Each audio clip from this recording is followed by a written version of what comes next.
জয় আম্বেদকর, জয় সংবিধান। এই ভিডিওটা বানাচ্ছি দিল্লি আজকে নির্বাচনের ফলাফল মোটামুটি প্রায় ঘোষণা হওয়ার পথে, এখনও কিছু কাউন্টিং বাকি আছে হয়তো, তো সেটা নিয়ে। তো এই ভিডিওটা বানানোর উদ্দেশ্য হলো আমার বহুজন সমাজের মানুষ, অর্থাৎ এসসি, এসটি, ওবিসি এবং কনভার্টেড মাইনরিটি, তাদের কাছে কিছু বার্তা দেওয়ার জন্য আমার এই ইউটিউব চ্যানেল চালানো বা এই সোশ্যাল মিডিয়াতে আসার মূল উদ্দেশ্য হলো যে আমাদের বহুজনদের যে ইস্যুস, বহুজন মূল্যবাসী মহাপুরুষদের যে সংগ্রাম লড়াই, সেই বিষয়গুলো আমার নলেজ যতটুকু আছে, আমি যতটুকু ভাবতে পেরেছি, ভাবতে শিখেছি, বা আমি যতটুকু উপলব্ধি করতে পেরেছি, সেইগুলো আমাদের সমাজের মানুষের কাছে পৌঁছানোর জন্য।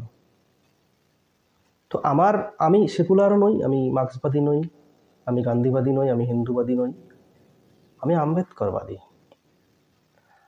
আবার যারা আম্বেদকরবাদ বিরোধী তারা আবার আম্বেদকরবাদী মানে অন্যরকম ভাবে। তো যাই হোক, আমাদের মূল উদ্দেশ্য হলো আমাদের ইস্যু, আমাদের বিচারধারা নিয়ে ভাবা এবং সেই পথে কাজ করা। তো আমাদের দৃষ্টিকোণ আলাদা। আমাদের দৃষ্টিকোণের সঙ্গে ওই মার্ক্সবাদী, হিন্দুবাদী, গান্ধীবাদী, সমাজবাদী এদের মিলবে না। সেকুলারবাদী আমরা কেউ নই, ওসব কিছুই নয়। আমরা আম্বেদকরবাদী, আমরা বুদ্ধবাদী।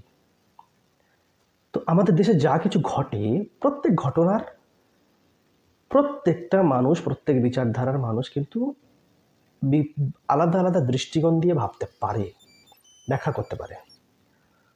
তো আমরা যারা বহুজন বিচারধারা, মূল্যবাসী বিচারধারা, আম্বেদকর বিচারধারা, আমাদের দৃষ্টিকোণ আলাদা। এবং আমরা এসসি, এসটি, ওবিসি এবং কনভার্টেড মাইনরিটি যারা এই দেশের বহু সংখ্যক, 90% প্রায় জনসংখ্যায়, তো আমাদের দৃষ্টিকোণ আলাদা এবং আমাদেরকে সেই দৃষ্টিকোণে ভাবতেই হবে। তা না হলে আমাদের কোনো ফায়দা নেই, আমাদের কোনো লাভ নেই। এই যে দিল্লির নির্বাচনে নানান রকম মানুষ নানান রকম ব্যাখ্যা বিশ্লেষণ করছে, তো আমার উদ্দেশ্য হলো এই দিল্লির নির্বাচন নিয়ে কয়েকটা কথা বলা এবং শেয়ার করা, এবং এসসি, এসটি, ওবিসি মাইনরিটিদের উদ্দেশ্যে বলা। অন্য কারোর সাথে আমাদের বিরোধ নেই, আমরা তাদের সাথে বিরোধেও যাব না, কিন্তু আমাদের উদ্দেশ্য, আমাদের পথ আলাদা, আমাদেরকে সেটা ভাবতে হবে। তো দিল্লির নির্বাচনে আপ পার্টি হেরে গেছে, প্রধান পার্টি ছিল আপ, বিজেপি জিতে গেছে। এইটা নিয়ে অনেকে অনেক কথা বলছে। সবার আগে বলি, ইভিএম মেশিন যতদিন আছে, কোনো নির্বাচন আসলেই কি হচ্ছে, আসলেই সাধারণ মানুষ কি হচ্ছে, সেটা বলা যাবে না। কারণ ইভিএম বহুজনের ভোটের অধিকার শেষ করে দিয়েছে, মানে এসসি, এসটি, ওবিসি মাইনরিটিদের। ইভিএম নিয়ে ডামাডোল দীর্ঘদিন ধরে চলছে, ইভিএমের বিরুদ্ধে আন্দোলন দীর্ঘদিন ধরে চলছে, 12-14 বছর, 10 বছর ধরে চলছে। ইভিএম মেশিন নিয়ে যখন থেকেই ভোট হচ্ছে, সেখান থেকেই গড়বড়ি হচ্ছে। এখন প্রশ্ন হতে পারে, আজকে বিজেপি ক্ষমতায় আছে বলে আমার ইভিএম বিরোধিতা করা মানে, অনেকে বলবে যে তাহলে তুমি বিজেপি বিরোধী। না, আমি বিজেপিরও বিরোধী নই, কংগ্রেসও বিরোধী নই, আপ পার্টির বিরোধী নই, তৃণমূলেরও বিরোধী নই, সিপিএমেরও বিরোধী নই। আমি আমার বহুজনের সমর্থক, বহুজন বিচারধারার সমর্থক, বহুজন বিচারধারার সামাজিক রাজনৈতিক আন্দোলনের সমর্থক। আমরা ইভিএমের বিরোধী, সোজা কথা। তাতে আপ জিতলো না বিজেপি জিতলো, না তৃণমূল জিতলো, না কংগ্রেস জিতলো, আমরা ওই ইভিএম দিয়ে এদের জেতা হারাকে আমরা বিশ্লেষণ করি না। ইভিএমের বিরুদ্ধে আমাদের একটাই স্ট্যান্ড, আমরা ইভিএম বিরোধী, ইভিএম ভাগাতে হবে, ইভিএম হটাতে হবে। কারণ ইভিএমের বিরুদ্ধে মূলত আন্দোলনটা এই আম্বেদকরবাদী বিচারধারার মানুষরাই করছে। আম্বেদকরবাদী সংগঠন, আম্বেদকর বিচারধারার সংগঠনগুলোই আন্দোলন করছে সারা দেশ জুড়ে। ভারত মুক্তি মোর্চা আন্দোলন করছে, বামসেফ সংগঠন ইভিএমের যে সমস্যা সেগুলোকে সজাগ করছে মানুষের। তো যাই হোক,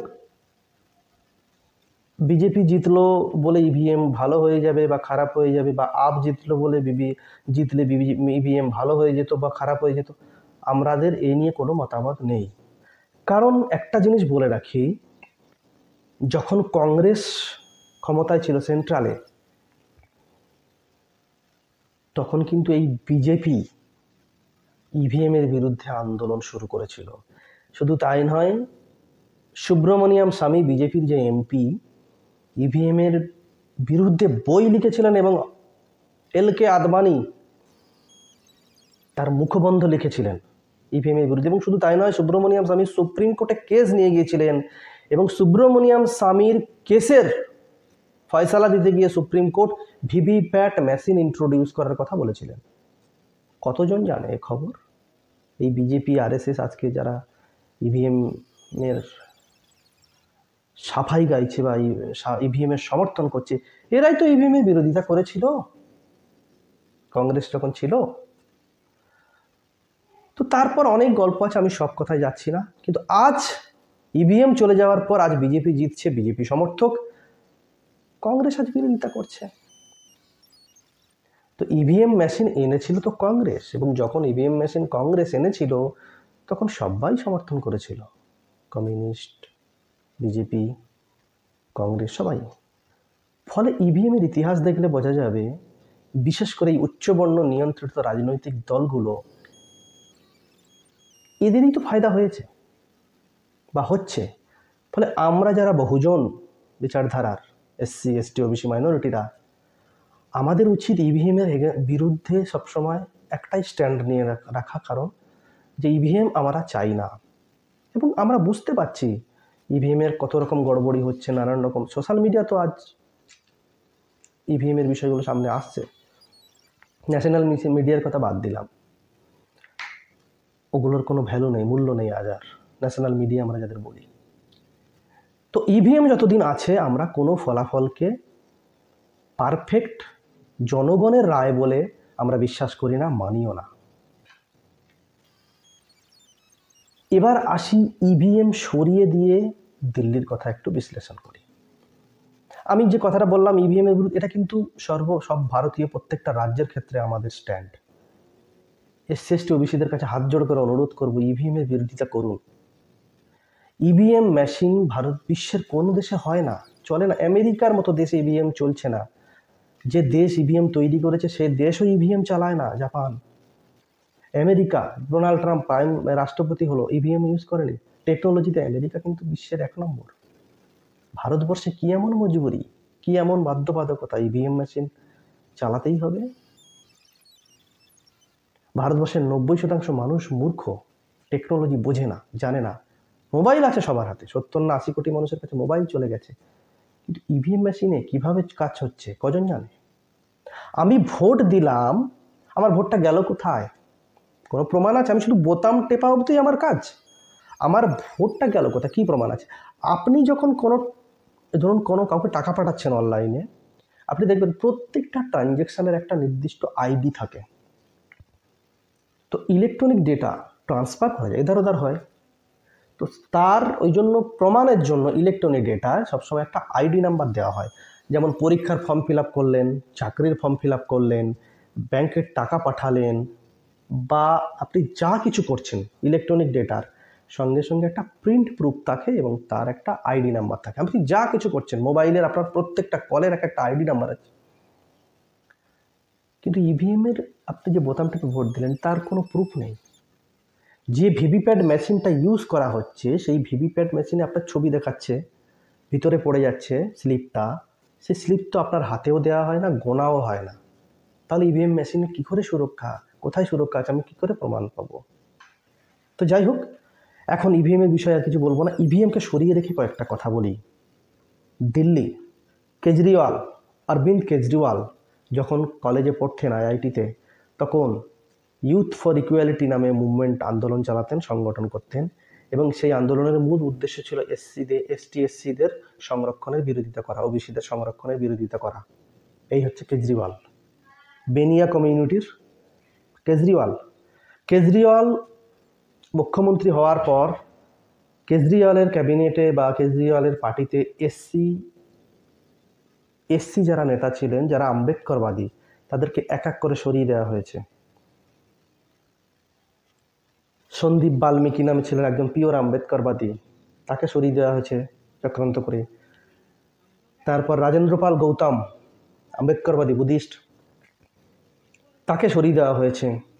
তিনি বৌদ্ধ ধর্মে 10,000 মানুষকে দীক্ষা দিয়েছিলেন দিল্লিতে, সেই ইস্যু করে তাকে সরিয়ে দেওয়া হয়েছে। অথচ কেজরিওয়াল নিজে ধর্মের প্রচার করে, হনুমান ভক্ত, নিজেকে হনুমানের ভক্ত বলে, নিজে যখন ধর্মের প্রচার করে তখন অসুবিধা হয় না। কিন্তু একজন শিডিউল কাস্ট যখন আম্বেদকরের কথা বলে, আম্বেদকর বিচারধারা নিয়ে যখন কথা বলে, তখন কেজরিওয়ালের সমস্যা হয়। এটা হচ্ছে কেজরিওয়ালের চরিত্র। কেজরিওয়াল এবারের নির্বাচনে, কেজরিওয়ালের ওই ফ্রি খাওয়ানোর যে রাজনীতি সেটা তো সবাই জানে, কিন্তু এবছরের নির্বাচনে এবারে কেজরিওয়াল পূজারীদের জন্য, হিন্দু পূজারীদের জন্য 18,000 টাকা এবং শিখ গ্রন্থীদের জন্য 18,000 টাকা দেবে বলে ঘোষণা করেছিল। আপনি বলুন তো, পূজারী যাদেরকে 18,000 টাকা দেবে বলছিল কেজরিওয়াল, মানে কারা? ব্রাহ্মণদের। তো সেখানে বৌদ্ধরা আন্দোলন করেছে দিল্লিতে, তাহলে দিল্লিতে নাকি 400-500 বৌদ্ধ বিহার আছে, তাহলে সেখানে যে ভিক্ষুরা থাকে তাদের কেন ভাতা দেওয়া হবে না? ক্রিশ্চিয়ান চার্চ আছে, তাদের কেন ভাতা দেওয়া হবে না? সেখানে পাদ্রীরা থাকে। মুসলিমদের মসজিদ আছে, সেখানে ইমামদের কেন ভাতা দেওয়া হবে না? তো কেজরিওয়ালের এই সাম্প্রদায়িক রাজনীতি ওখানকার SC/ST ওবিসিরা পছন্দ করেনি। এরপরে আসি সোশ্যাল মিডিয়াতে আমরা যেটা কেজরিওয়ালের যেটা প্রচার দেখেছি, কেজরিওয়াল বলছে আমি যে শিক্ষা শুধরে দিয়েছি, স্বাস্থ্য শুধরে দিয়েছি। সম্ভবত কেজরিওয়ালের এই প্রচারগুলো শুধুমাত্র ওই শহর কেন্দ্রিক কিছু জায়গায় সীমাবদ্ধ। কারণ আমাদের নলেজে, আমরা সোশ্যাল মিডিয়ায় যতটুকু দেখেছি, বিভিন্ন সোশ্যাল মিডিয়া চ্যানেলগুলো গ্রাউন্ডে গিয়ে যারা রিপোর্ট করেছে, সেখানে আমরা পরিষ্কার, সেখানে জনগণ বলছে যে তাদের জন্য জলের ব্যবস্থা নেই, রাস্তা ভালো নয়। বিশেষ করে এই যে SC-দের এলাকা, মাইনরিটি এলাকাগুলো, পিছড়ে সমাজ যেসব জায়গায় বাস করে, সেই সব জায়গায় শিক্ষার হাল খারাপ, চিকিৎসার হাল খারাপ, রাস্তার হাল খারাপ, জলের ব্যবস্থা খারাপ। তো শুধু ফাঁকা আওয়াজ দিয়ে তো কিছু হবে না। দ্বিতীয় কথা, কেজরিওয়াল আম্বেদকরের ছবি রাখে পিছনে, ভগৎ সিংয়ের ছবি রাখে, কিন্তু Kejriwal schedule caste, schedule tribe, মাইনরিটিদের জন্য কোনো কাজ করেনি, কোনো কাজ করেনি। এদের চাকরি খেয়েছে, এদের কোনো ডেভেলপমেন্ট করা হয়নি, এদের জন্য কোনো বাজেট হয়নি। কেজরিওয়াল যে রাজ্যসভায় যাদেরকে MP করে পাঠিয়েছে, সেখানে কোনো SC/ST ওবিসি মাইনরিটি নেই, টোটালটাই আপার কাস্ট লোক, উচ্চবর্ণের লোকদের। কেজরিওয়ালের সেকুলার মুখোশটা শুধু একটা দেখানো। কেজরিওয়ালের ব্যাকগ্রাউন্ড RSS-এর, ফলে কেজরিওয়াল হারলেও SC/ST ওবিসিদের কিছু যায় আসে না, বা যায় আসেনি। দিল্লিতে আম্বেদকরবাদীদের একটা বড়ই প্রভাব আছে। বিজেপি যে এসেছে, আমি বিজেপি নিয়ে কিছু বলবো না। বিজেপির প্রচার যেটা আমরা মিডিয়াতে দেখি, আমরা তো সাধারণ মানুষ ভাবি যে সেটা বোধহয় বাস্তব, কিন্তু না, গল্প তা নয়। আলটিমেট এটাই বলার, RSS-এর নিয়ন্ত্রণে বিজেপি, RSS-এর নিয়ন্ত্রণে আপ। বিজেপি এলো, কেজরিওয়াল গেল, বা কেজরিওয়াল যদি আসতো, তাতে বহুজনের কিছু ফায়দা ছিল না, ফায়দা আগে হয়ওনি। বিজেপির হিন্দুত্ববাদের বা যে হিন্দু শাসন তারা যেটা বলছে বা বলে, আমাদের স্ট্যান্ড, আমাদের আম্বেদকরবাদীরা তো সেটা তো বরাবরই তার বিরোধী লড়াই সবসময় চলে আসছে, ফলে বিজেপি নিয়ে বলার কিছু নেই। কিন্তু কেজরিওয়ালের এই যে মুখোশটা, এটা সাধারণ মানুষ জানতো না। শুধু তো গল্প দিয়ে, হাওয়া দিয়ে তো আর রাজনীতি চলে না বেশি দিন। কেজরিওয়াল চরম একনায়কতন্ত্রী, তো তারও প্রভাব তো অবশ্যই কিছুটা আছে। আলটিমেট বহুজনদের নিজেদের কথা নিজেদের ভাবতে হবে, সামাজিকভাবে হোক, রাজনৈতিকভাবে হোক। এটুকুই বলার।